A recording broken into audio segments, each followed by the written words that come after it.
Okay guys, here's my Trrrrrrash book finished, in case you want to know how I managed to fill all those yummy pages.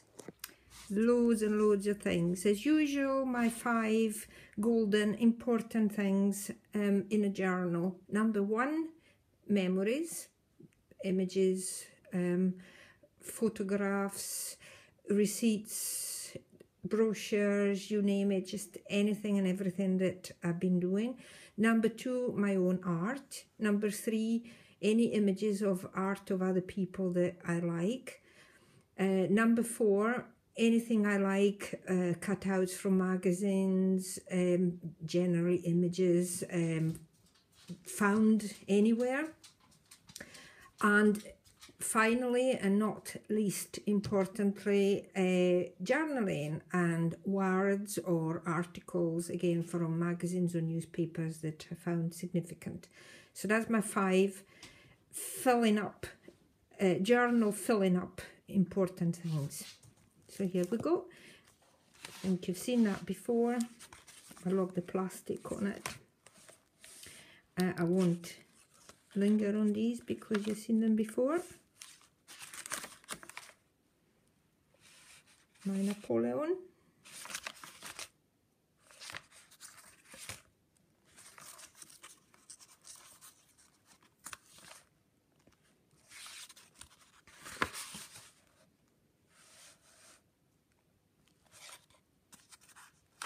Memories can take many different forms, and this is, I think I said it before, a scrap of a sock, a beautiful hand-knitted sock that a friend of mine made for me, and it died a death.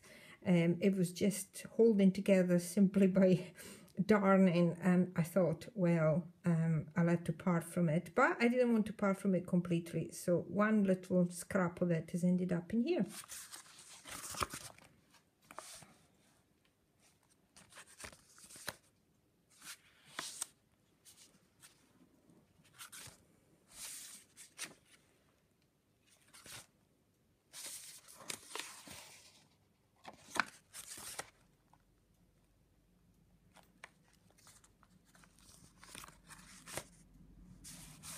Fabric.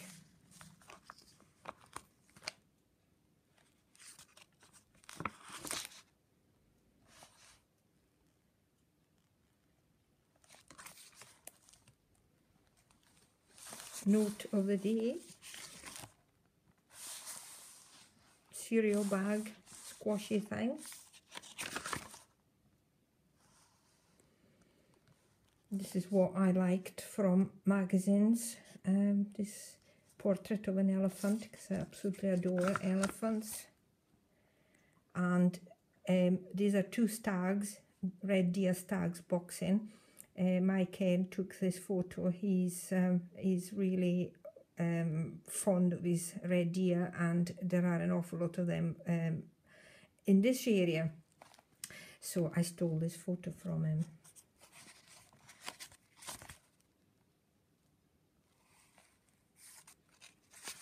Sometimes the words make no sense, but just I like the sound of them, like it's time for a bath.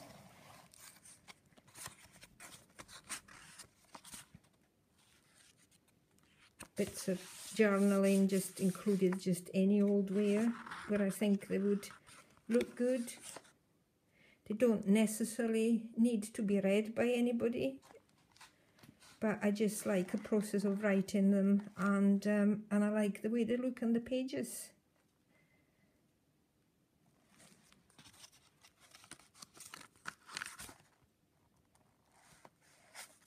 Again, photographs, images of other people that struck me. Journaling. One of my iPad doodles.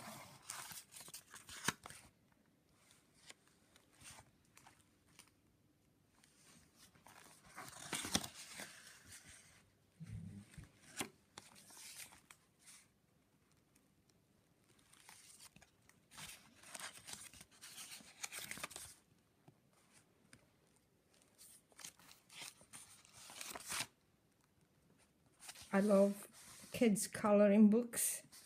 I love the simplicity and naivety of the images, so I had to have this, and I coloured it in myself, just a little portion. These are just all kind of background drop papers or whatever, messy papers being recycled. Never throw away anything, obviously.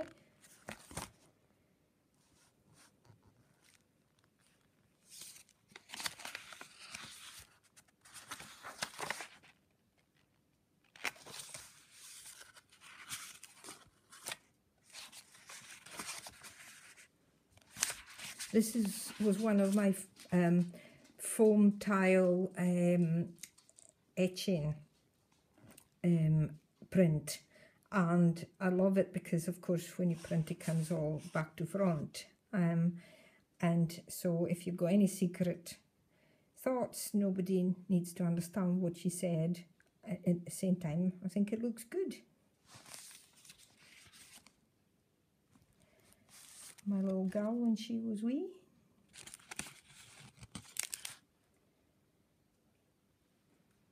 My lovely sister, she passed away many years ago when she was only 52. She was really beautiful. She was a model.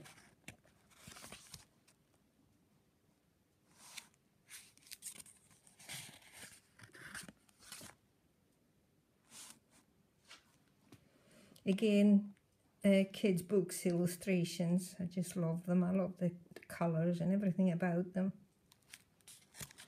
I tend to collect quite a lot of them.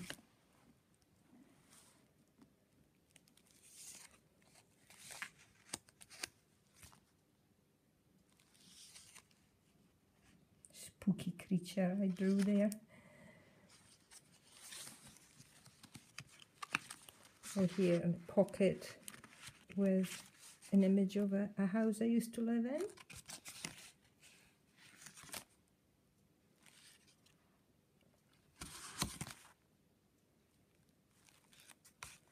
This is actually a boat,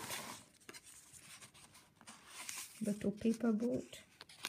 That's a seal in there. I started making paper boats with my mum when I was little, and we used to go and float them down streams. And I've been making paper boats for any kids that I've had round about me ever since. But I don't find any of them are particularly interested in them as much as I was anyway. I love my paper boats. Tough. I have to carry on making them because I love making them, whether they like it or not. Kids these days are too sophisticated. That's a photo of me and my beloved nephew.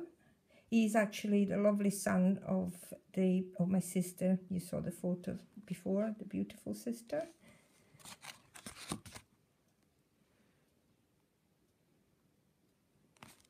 This was the inset of a stencil I cut out of a plastic sheet with my stencil burner.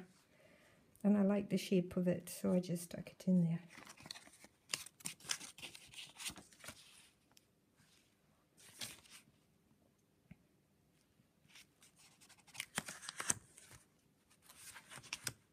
Images I liked from a nature book. I think they're so delicate.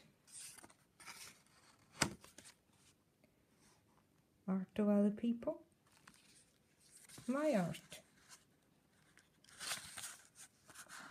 This is one of my iPad doodles printed and cut into little portions. It always works. The little portions always look better somehow than the whole thing. This is my little grandchild Matthia's painting. As good as anybody else's. And I like what I brought here. I know it is mostly scraps, but it is the art and joy of choosing which and where to put them. Yeah, we're surrounded by scraps, but it's the fun of choosing them. Oh, this will look good there. Oh, that will look good in this other place. Where am I going to put them?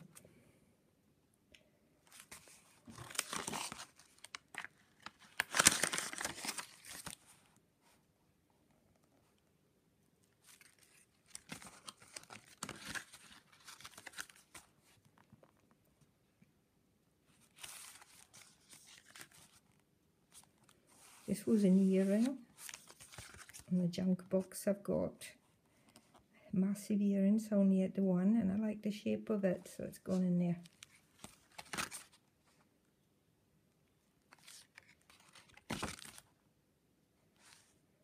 The power of water.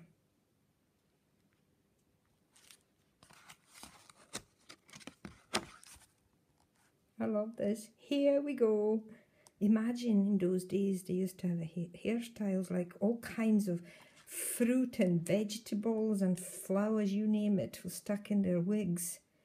Probably tons of lice and all sorts of beasties too. Imagine the weight of it.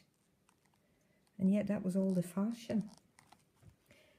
Some aristocratic women had to walk with two valets with some kind of sticks with prongs that were kind of holding up the wig. Otherwise it would just fall off. Can you imagine? Ooh, deadly days, the days of hurricanes.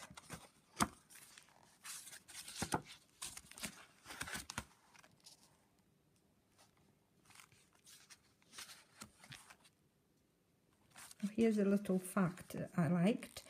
Cleopatra's famous eye makeup wasn't just to look good, it protected against eye infections. Egyptians wore thick eye makeup because they thought the gods Horus and Ra would then protect them against illness.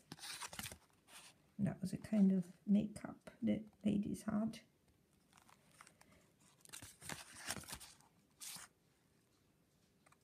Again, chopped iPad doodle, this time in rounds instead of squares.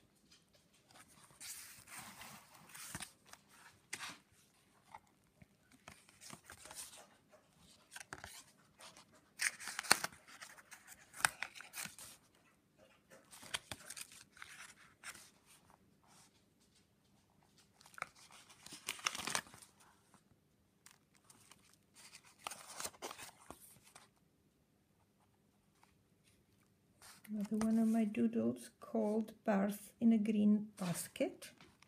As you can see, that's a stork and a baby in a green basket. And a flower ringing a bell, the church bell, to celebrate the birth.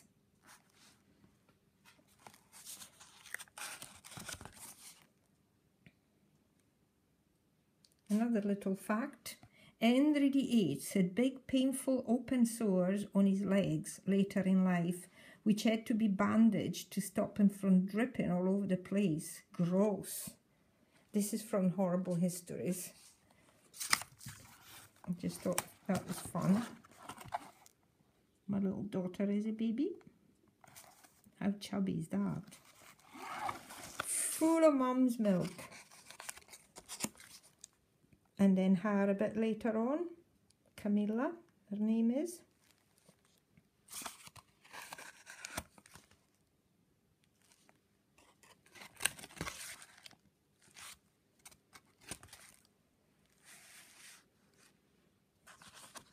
Don't be uncouth. Pastel pots of flowers.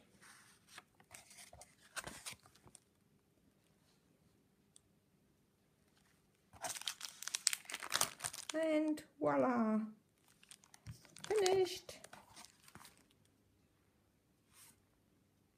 See you next time.